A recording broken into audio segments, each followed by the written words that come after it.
جان یک خیسی نوبتی پیشنهاد میکنیم درباره صنعتکارا مرحمت خیسه بهر شما. پگاهی روز یک برادر скрипка میزد این خاله غیجک میای پیش دکتر سلام علیکم. навор сохта шудагии бо дастгирии сайти 1xbet дар инҷа коэффициентҳои зиёд ва бонусҳои гуногунам меёбем ки силкаш дар комментария. ҳамчунин агар бо промокоди ёвонӣ шумо регистратсия кунед барои пардохти аввалин тон 6500 рубл бонус медиҳанд. یک خیسی نوبتی دیگه پیشنهاد شما میکنیم براتای نر مرحبا. последнее время آدمگیری تان کم شده سای. این پلای شما خیلی پلانکه خریده نمیشه لایک باستر زیر کنن الهام آمدن گیره. سهار خیلی داری کابینت وراجی نمیخواد تاق یک تیران خمه دوره سلام علیکم اکی دکتر هم خیلی با علیکم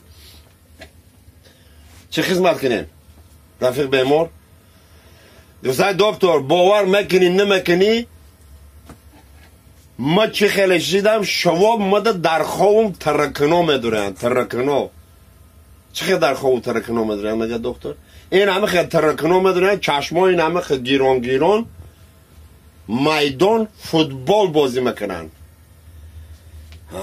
فهمو یه حادثه رفیق بیمار چند وقت شد دوام میتیا دکتر گفته 5 روز شد فقط فوتبال چشمو یالترستی توپشون هم یالترستی فقط فوتبال میزنن. تک رفیق بیمار نشی سه شنبه چهارشنبه پنجشنبه روز جمعه بیاین شما ده لیچنی نزدک شد میکنم روز جمعه بیاین رفیق بیمار میشمم خیلی نه دکتر گفته همه نمیشه که من روز شنبه بیام. برای چی گفته روز شنبه؟ گفته روز جمعه ترکنو چمپیونه دارن.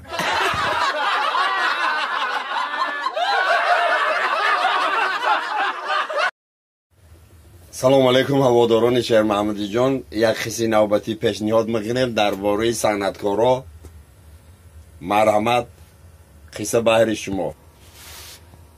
پگاهی روز یک برادر скрипка میزد این خاله غیجک میای پیش دکتر سلام علیکم دکتر سلامتی ها خوب کار وارا خوب گردنه کش هم خیلی دکتر گفته میبخشی رفیق بیمار چی گفت دیگه گفته دکتر جان میبخشی خیلی سکریپکه میزنم اینم خد همه جمع نماندگی هم خیلی آخری میزنم چون تا همه کاله راست نمیشه.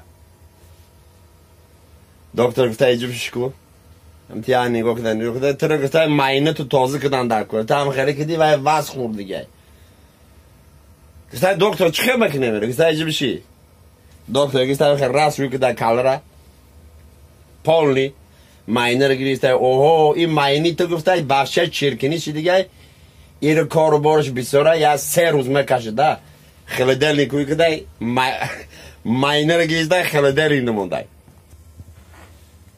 تمام باید پاسین 3 روز پاس بیاید ایبان 3 روز مزگره 5 روز مزگره 1 ماه مزگره 3 ماه مگذره نیست ماینه در مرزیل نیک چسبیده ایخنه گیره نیست یکی داره که بینید یه روز هوی میشه دکتر نگو میکنه همو غیجک نواز سلام علیکم رفیق دکتر بیا گفته تو کجا دو مگردی قدر وقت گذشت نمیگیری ماینه تا گفته نه دکتر من بسته موجه او درنیک ده گذشته